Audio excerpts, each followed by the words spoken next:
Saludos, queridos amigos de Geopolítica Actual. Bueno, pues ya lo ven, la congresista republicana Boeber ya ha dicho que exigirá una prueba de que Biden está vivo para el lunes. Es decir, está habiendo rumores y algo más que rumores acerca de la eventual muerte de Biden. Si ya teníamos un golpe de Estado con sus complejidades más que evidentes, a partir de ahora ya tenemos, bueno, una conspiración made in Hollywood. Una cosa increíble. Al mismo tiempo, el ministro de Exteriores de Alemania dice que la amenaza de Rusia es colosal. Y bueno, vamos a hacer nuestro repaso de todos los días, ¿verdad? Y vamos a ir viendo cómo es eso, cuál es el contexto, cuál es el significado último y en qué momento de todo este juego podemos estar. Empezamos con notas de prensa. Fíjense que nuestro queridísimo Borrell, ¿verdad?, al que tantas veces hemos analizado aquí, ha movido ficha. Algunos parece que no se enteran, no acaban de entender cuál es el papel que juegan los diferentes personajes dentro de este toma y daca de la política europea, obviamente dentro del contexto siempre imperial, ¿verdad? Fíjense que Borrell nos dice otras declaraciones, aparte de, bueno, las relativas en torno al problema de Hungría, el problema de ese estado díscolo y de otro que curiosamente no se menciona, que sería Eslovaquia, pero bueno. Otras declaraciones se dice aquí del alto representante de la Unión Europea para Asuntos Exteriores y Política de Seguridad, Josep Borrell, tras una reunión de los ministros de Exteriores de la Comunidad. Anda todo muy revuelto y cualquiera de estas reuniones acaba dando como resultado información muy significativa. El primer tramo de los fondos procedentes de la expropiación de los ingresos de los activos congelados de Rusia por valor de 1.400 millones de euros será transferido a la Comisión Europea en la primera semana de agosto. A ver, porque algunos parece que no se quieren enterar. Expropiación de los ingresos de los activos congelados de Rusia. No hay mucha duda aquí. El tramo se utilizará para comprar equipos de defensa aérea y proyectiles para Kiev. Es decir, se hace una expropiación de ingresos de activos congelados de Rusia para invertirlo en la guerra contra Rusia. Y algunos van a querer convencernos todavía de que esto no es un acto de guerra y un casus belli de libro. ¿Por qué tenemos a la Unión Europea enzarzada en un empeño en la confrontación con Rusia? Vamos a ir viéndolo, vamos a ir viendo. Pero antes continuamos con nuestro querido Borrell. Los países de la Unión Europea no llegaron a un acuerdo sobre el desbloqueo de dinero del Fondo Europeo de Apoyo a la Paz para armas para Kiev. Hungría se ha negado a levantar su veto. Ya ven, la paz es la guerra y la guerra es la paz. Y Hungría vuelve a aparecer como piedra en el zapato. Los ministros de Exteriores de la UE decidieron iniciar negociaciones con Armenia sobre la cancelación del régimen de visados. Qué curioso, ¿verdad? Georgia se portó mal y se cancelan este tipo de propinas. Pero Armenia parece que se está portando bien y Armenia está ahí inserta dentro de ese juego geopolítico, ese punto estratégico clave del Cáucaso. Los jefes de exteriores comunitarios adoptaron un programa de 10 millones de euros de ayuda militar para Armenia con cargo al Fondo Europeo para la Paz. Por si no ha quedado bien claro, la guerra es la paz. A ver si nos vamos enterando, ¿verdad?, a estas alturas. Qué bonita es la Unión Europea, ¿verdad?, que nació para traer la paz y que sí, claro que trae la paz, pero a través de la guerra. O eso es lo que nos están diciendo. Aquí nos limitamos sencillamente a analizar qué es lo que nos están diciendo. Y fíjense que ahí al lado el Ártico se está convirtiendo en una región de confrontación para Estados Unidos. El Departamento de Defensa del país norteamericano es quien dice esto. Los importantes cambios geopolíticos crean la necesidad de desarrollar un nuevo enfoque estratégico para el Ártico. Tales cambios incluyen la crisis ucraniana, la adhesión de Finlandia y Suecia a la OTAN, el fortalecimiento de la cooperación entre China y Rusia, En este sentido, Washington tiene que proteger los intereses nacionales, ampliar la colaboración con aliados y socios y gestionar las tropas a fin de garantizar la preparación para operar en latitudes septentrionales. Esta es otra nota de TASS que nos llamó la atención, ¿verdad? Y que entra dentro del análisis, si siguen ustedes el canal, ya lo saben, entra dentro del análisis geopolítico que estamos haciendo aquí. La primera nota, la del señor Borrell, deja a las claras cuál es digamos, la nota dominante dentro de la política europea en torno al futuro de las interrelaciones dentro del propio territorio europeo. Y la palabra es guerra. Solo que es paz, ya saben ustedes, ¿no? Es paz, pero es guerra. Y la segunda entra dentro de esa estrategia que analizamos en un vídeo hace un tiempo, según la cual la idea es contener a Rusia cerrándole todas las salidas hacia Occidente, empezando por el Ártico, que como se está viendo, se está comprobando que efectivamente nuestro análisis era acertado. Ayer hablábamos de Noruega, hoy se habla del propio Estados Unidos, y ya lo ven, operaciones, operar en latitudes septentrionales, dentro del contexto que ya lo están viendo ahí en la nota. El contexto es muy claro. Entonces, ¿hubo o no hubo expansión de la OTAN hacia el este? ¿Se cierra o no se cierra el Ártico? La idea es cerrar el Ártico. Otra cosa es que lo consigan, pero la idea es esa. Después pensemos en el Báltico. Pensemos, bueno, en toda Europa del Este y el Mar Negro. La idea es esa. La idea es cerrar la salida de Rusia y sus aliados, obviamente, hacia Occidente. Seguimos. En el Kiev Independent tenemos algo sobre lo que llamó la atención Martianov, ¿verdad? Martianov siempre está a la última, digamos, en ese tipo de saraos, porque realmente son unos auténticos saraos, de la política, la geopolítica y los elementos militares del mundo anglosajón. Este no es pequeño, es el RUSI. Y fíjense en el titular, lecciones de la guerra ruso-ucraniano para conformar la guerra del siglo XXI.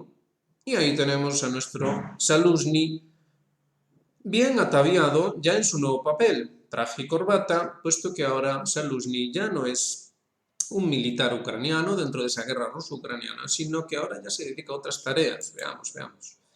El señor Zaluzhny, que fue el comandante en jefe de las Fuerzas Armadas ucranianas, fue nombrado embajador en su día, ¿verdad? No se habló mucho de él, pero ahora de repente aparece en ese Royal United Services Institute for Defence Studies in London. Ayer mismo ocurrió esto. Este es el RUSI, Royal United Service Institute. It was one of Zaluzhny's first public addresses since his appointment as Ukraine ambassador to the United Kingdom. Ahí lo tienen. Es decir, es la primera aparición, la aparición estelar de Zaluzhny desde que fue nombrado embajador. Es decir, esto ni es casual, ni está ahí por nada. Es verdad que no se le está dando mucho bombo, pero sí que está circulando, digamos, en los ambientes analíticos de la geopolítica. Y esto ni es casual ni es inocente en absoluto. Entonces dijo, ya lo ven, dicen que la guerra ruso-ucraniana, esa invasión a gran escala, ¿verdad?, de los rusos, digamos que remodeló la guerra. Y ahora, véanlo por ustedes mismos en diferentes canales de información, vean por ustedes mismos la propia TASS, ¿verdad?, cómo los ucranianos no paran de hacer atentados dentro del territorio ruso. Es decir, cuando estamos hablando de nuevas formas de hacer la guerra, a ver si sabemos a qué nos estamos refiriendo. Hay que tener las cosas claras. Entonces, nos cuenta cómo está totalmente de acuerdo que la guerra ruso-ucraniana no es todavía la guerra del futuro, pero digamos que deja ver cuáles van a ser las transiciones para esa guerra del futuro. Esa guerra del futuro tengamos ya en cuenta que no es tanto la guerra ruso-ucraniana en sí mismo, cuanto esa guerra, que aquí en el canal ya hemos dicho, se prepara contra Rusia. Entonces, bueno, ya lo ven, si siguen leyéndolo, ven que no es tanto la cuestión de la confrontación dentro de lo que es concretamente el Donbass, antes de la operación militar especial, sino aquello que vino después, no tanto en la operación militar especial en el primer momento, sino a partir de la rotura de los acuerdos de Estambul, a partir de aquel famoso viaje de Johnson, y cuando ya empezaron a fluir de manera masiva el armamento y los instructores de la OTAN y todas esas cuestiones. Ahí es donde se fue transformando la guerra. Y fíjense en el punto en el que está ahora, que es esa ofensiva, ya lo dijimos en este canal, esa ofensiva de atentados y sabotajes dentro de Rusia. Hoy mismo y cualquier día, pueden verlo en las noticias, pero hoy mismo se hablaba de cómo se evitó un atentado en una mezquita en... no recordamos exactamente el lugar, quizá en Mariupol, en algún lugar dentro del territorio ruso, había la intención de hacer un atentado que tuviera ese carácter religioso y que fue desmontado por los servicios de seguridad rusos. Pero estas noticias están saliendo constantemente. Entonces, vamos a ir viendo a dónde vamos para entender realmente qué es lo que está pasando y hacia dónde se dirige. Entonces, fíjense que aquí dice que esto va a ser el fundamento, esta guerra que se transforma dentro de Ucrania, va a ser el fundamento del sistema de seguridad global del futuro. Esto es lo que nos dice el señor Saluzny. A ver, veamos quién lo dice, cuándo lo dice, cómo lo dice y dónde lo dice. Esa es la frase, sin duda. Entonces, la guerra pasó de esas características completamente diferentes, ¿verdad? De lo que después fue una invasión a gran escala a partir del 24 de febrero del 2022 y cómo esto se va transformando y entonces ya hace alusión a los drones, a la introducción de la guerra de drones. Bueno, pero veamos qué es lo que se está haciendo con los drones. ¿Qué es lo que se está haciendo con los drones? Hoy mismo, o ayer, ya no recordamos, apareció Zelensky unas declaraciones bien significativas que nos hacen rememorar la Segunda Guerra Mundial, la verdad, en los momentos finales de la Segunda Guerra Mundial, en las que dice que hay que tratar de suplir la falta de numérica, ¿verdad? La falta de hombres en el frente mediante una más eficaz, un uso más eficaz de la artillería y de los drones. Sin embargo, las noticias, que no paran de salir, nos dicen que los drones, bueno, están siendo utilizados para otros fines. Sí, por supuesto que también se utilizan en el frente, faltaría más. Pero se están utilizando y mucho para otros fines, dentro de esa ofensiva de atentados y sabotaje. Esto es lo que hay que saber ver a estas alturas. Incluso hoy dice, es probablemente necesario introducir un concepto más amplio, tecnológico, tecnología, dentro del concepto para una nueva estrategia de llevar a cabo la guerra. Esto es lo que nos dice el señor Saluzny. Es decir, que esto no es suficiente, sino que hay que ir más allá. Saluzny dice que los gobiernos de los países democráticos deben pensar acerca de proteger a sus ciudadanos y sus estados contra la amenaza de una tercera guerra mundial. Es decir, aquí vemos nítidamente un chantaje. Es decir, hay que hacer sacrificios para evitar la tercera guerra mundial, como si no estuviéramos ya en ella. Ucrania, dice, está preparada para compartir su conocimiento y experiencia con aquellos que buscan la paz y la tranquilidad de sus naciones. ¡Ay, qué europeo suena esto!, ¿verdad? Lo podría haber dicho el mismo Borrell en persona. ¡Qué europeo suena! Hay que traer la guerra para que venga la paz. La paz se trae con la guerra. Y en eso Ucrania tiene experiencia, claro que tiene experiencia. Vaya, vaya con el señor embajador Saluzny. ¿Qué cosas nos dice? Pero hay más, hay más. Por supuesto hay más, ya saben que aquí encontramos relaciones que no nos las inventamos nosotros, están ahí. Simplemente hay que quererlas ver y hay que analizarlas adecuadamente. Entonces, tenemos que Larry Johnson nos habla, fíjense de lo que nos habla, de algo bien curioso también, como la directora de los servicios secretos, la señora Chittle, es un desastre. Pero, sin embargo, fíjense que no ha habido ni dimisiones, ni destituciones, ni nada en torno al asunto del tiroteo a Trump. Entonces, Johnson nos hace una referencia histórica acerca del general Stonewall Jackson, el cual, en un momento dado, después de una desastrosa empresa militar, dentro del contexto de la Guerra Civil estadounidense, desaparece de la escena y digamos que queda vinculado a una serie de teorías rebuscadas para tratar de hacer parecer lo que en realidad fue una aventura militar poco afortunada, intentar dar la sensación de que era algo en realidad más profundo, más... Pareciera que estamos hablando de Saluzny, ¿se dan cuenta, no? Pero Johnson lo relaciona con Chittle y el desastre a nivel de planificación, bueno, a todos los niveles, dentro de lo que fue el tiroteo a Trump de los servicios secretos.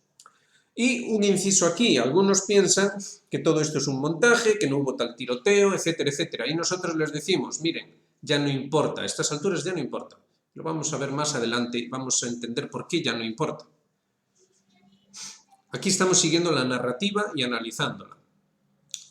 Entonces, continúa diciendo, ¿verdad?, que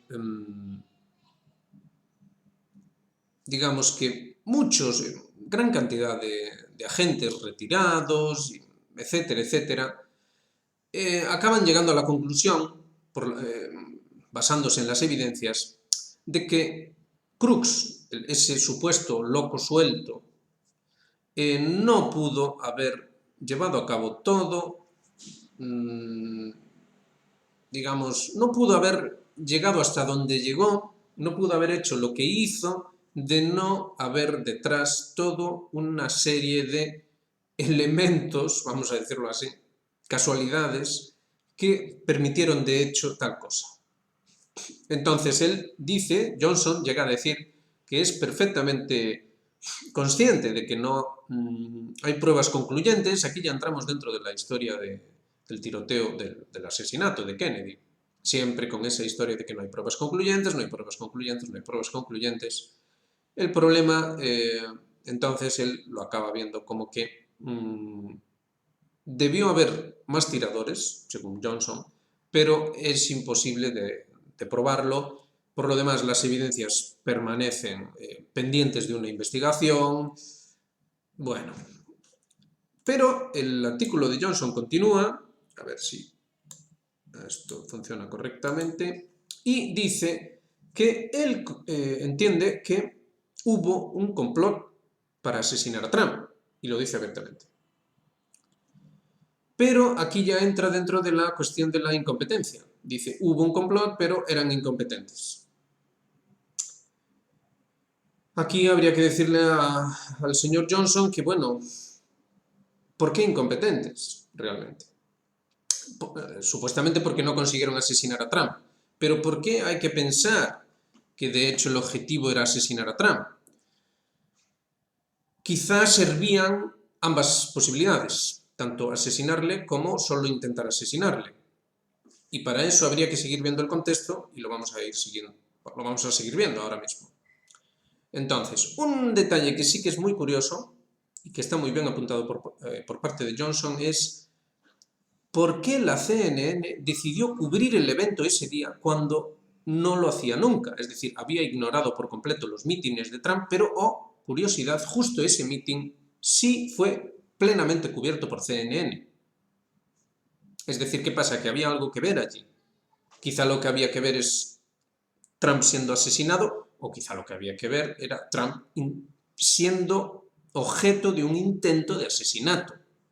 Pero aún añade más, dice, ¿por qué los fotógrafos del New York Times tenían preparadas sus cámaras para filmar o capturar el momento con una configuración, ¿verdad?, de alta velocidad, la cual permitió capturar esa imagen tan curiosa en la que se ve la silueta de la bala pasando, rozando a Donald Trump, ¿verdad? Y continúa, es decir, ¿cómo es que todo estaba tan bien preparado? La verdad es que es una muy buena pregunta. Entonces los medios estaban enterados de que algo iba a ocurrir allí. Eso parece. Bueno, y nada, continúa lo mismo, él mismo ya vincula todo esto a lo que está ocurriendo con Kamala Harris, y entonces nos dice que habrá más gente que vaya a hablar acerca de esto, ¿verdad?, conforme la narrativa de que Cruz actuó solo se vaya difuminando y difuminando. Y ahí ya vamos entrando cada vez más en toda una enorme niebla en torno a todo este asunto. Atención, porque la convención demócrata en Chicago va a ser dentro de ni un mes. Y entonces ahí vamos a ver hasta qué punto todo este juego es un asunto acerca de Trump o también acerca de la toma de poder dentro del Partido Demócrata, porque esa es otra. Fíjense que, aunque Pelosi ya ha, digamos, apoyado a Kamala Harris como la próxima líder del Partido Demócrata, sin embargo, Schumer continúa silencioso. Hay más elementos importantes que parece que estuvieran esperando a que algo ocurra.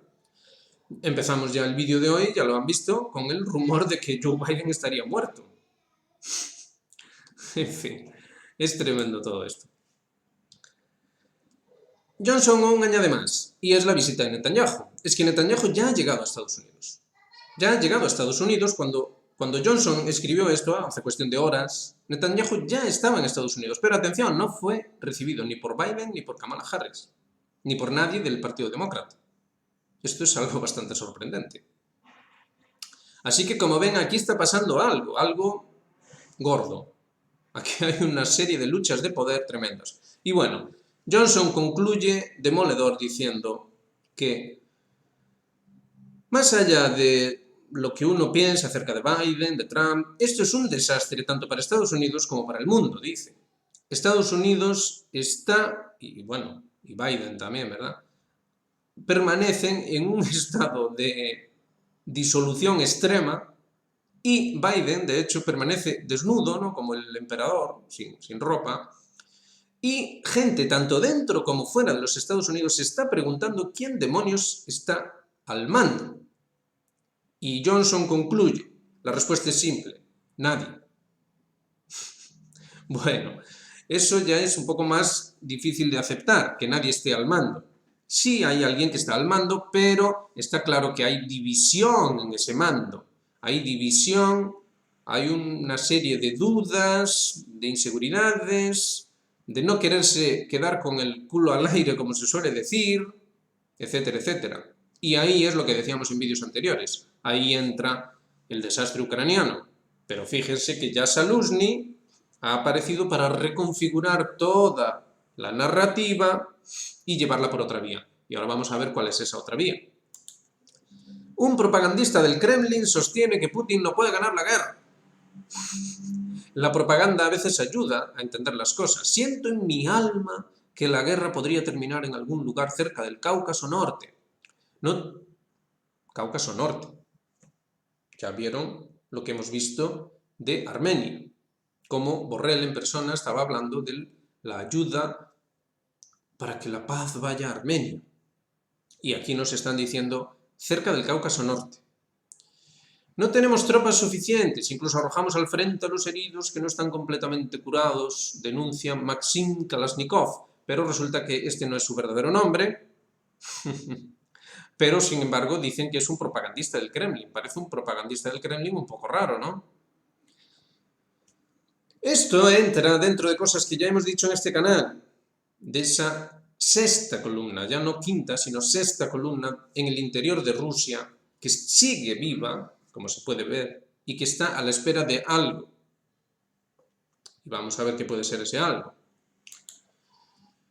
Esto es un artículo del año 18, 4 de septiembre de 2018.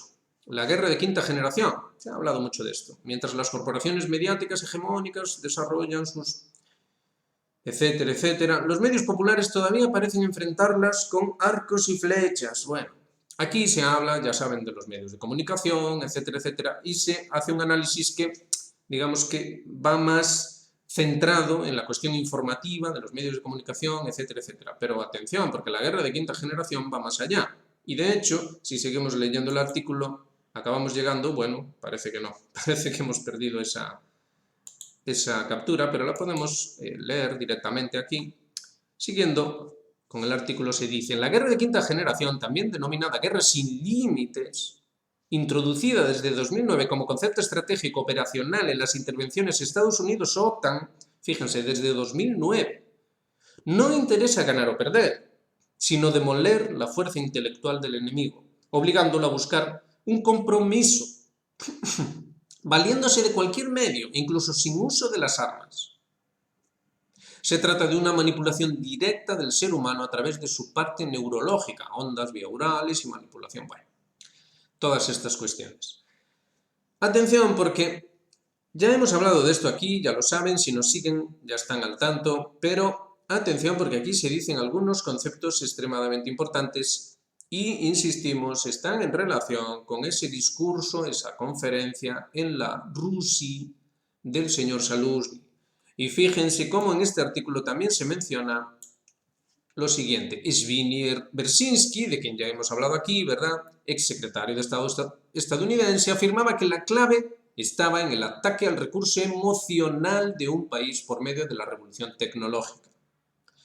Ya hemos hablado aquí de eso. Recordarán que nosotros mencionábamos a Raesky, Andrei Raesky, analista retirado, puesto que al tener la nacionalidad suiza y vivir en Estados Unidos, consideraba que, bueno, su situación podía ser peligrosa para él y su familia, entonces abandonó el análisis geopolítico, pero antes de irse, antes de retirarse, nos insistió en ese concepto, la sexta columna en Rusia, la sexta columna en Rusia, y aquí lo ven, aquí lo ven. Ataque al recurso emocional de un país por medio de la revolución tecnológica. La táctica para mantener la desintegración política en la sociedad consiste en crear complejos de inferioridad y en convertirse en referencia externa en todos los ámbitos. Referencia externa en todos los ámbitos. De eso nos estaba hablando Zaluzhny, a ver si lo entendemos. Evitando que los proyectos y modelos colectivos o alternativos se consoliden en su identidad, pues la referencia será algo distinto a sí mismos, el mundo desarrollado y su modelo prevaleciente. Bueno, está todo muy claro, ¿no creen? Está todo más que claro. Tenemos entonces una situación general en la que el imperio aparentemente se desmorona, pero cuidado, porque aunque sí, de hecho se está desmoronando, está colapsando, cuidado porque todavía, si es realmente cierto que hay un vacío de poder en Estados Unidos ahora mismo, tenemos a los británicos, tenemos a los europeos, a los diferentes intereses que orbitan en torno a esa OTAN y a su sentido profundo, que ya lo hemos dicho aquí muchas veces, es el dominio de la isla del mundo. Si tenemos todo eso en cuenta, decimos, pues hay pocas esperanzas de que esta guerra se vaya a terminar pronto, puesto que, ya lo ven, se utilizarían todos los elementos, todos, tanto dentro de lo que es el bando europeo occidental, como dentro, en el interior de Rusia, complementando esa ofensiva de atentados y sabotaje que ya está en marcha. No insistimos más, creemos que, o esperamos que haya quedado suficientemente claro y se haya visto toda la interrelación muy compleja, extremadamente compleja, que nos lleva, de hecho, a precavernos y mucho acerca de lo que se nos vaya a informar en lo sucesivo.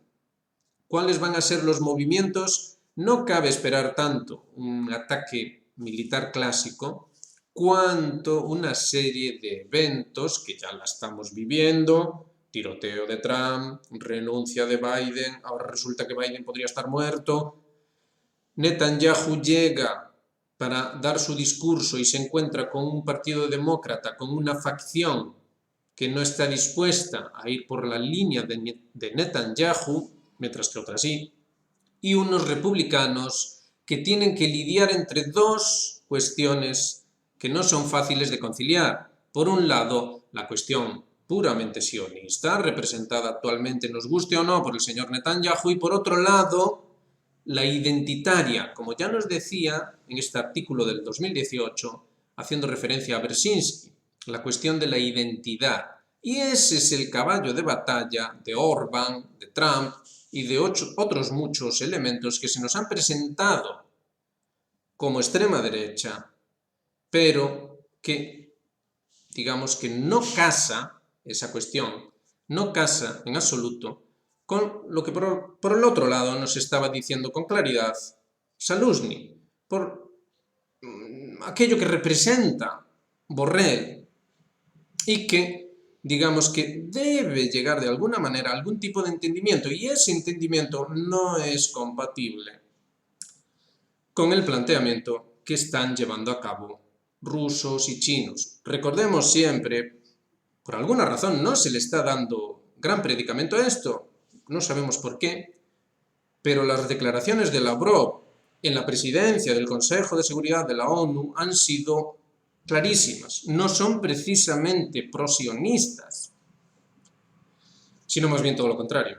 ¿Cómo se supone que se va a conciliar esto? ¿Cómo se supone que se va a conciliar el trumpismo, que supuestamente va a acceder al poder, el orbanismo, que supuestamente va a conseguir sus objetivos, supuestamente, dentro del ámbito europeo? ¿Cómo se supone que se van a conciliar con una postura rusa que sencillamente no encaja con los planteamientos sionistas, tanto de trumpistas como de orbanistas?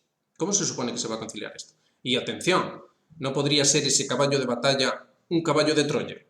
Preguntamos nosotros. Es simplemente una pregunta que hacemos, dentro de un contexto en el cual el engaño, ya lo diga Zaluzny o ya lo digan la propia guerra de quinta generación, que lleva ahí desde los tiempos de Brzezinski, desde los años 70 lleva ahí, y que en 2009, ya lo vieron, es adoptada de manera ya oficial, ese engaño no tiene y mucho que ver con que el trumpismo y el orbanismo no sean más que un caballo de Troya.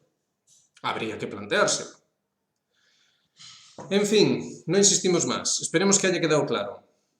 Ya saben, hagan me gusta, suscríbanse, activen notificaciones, háganse miembros de Geopolítica Actual, apóyennos y, como decimos siempre, gracias por adelantado. Saludos muy cordiales y nos vemos en la próxima. Recuerden que hoy es martes y en los martes hacemos la clase del curso de proyecto educativo. Así que les emplazamos ya esta noche, bueno, noche para nosotros, la tarde para algunos de ustedes. Digamos que dentro de unas 6 o 7 horas, como mucho, bueno, desde que salga este vídeo, quizá unas 4 o 5 horas. Más o menos en ese tiempo estaremos ahí y les esperamos a todos ustedes. Venga, un saludo.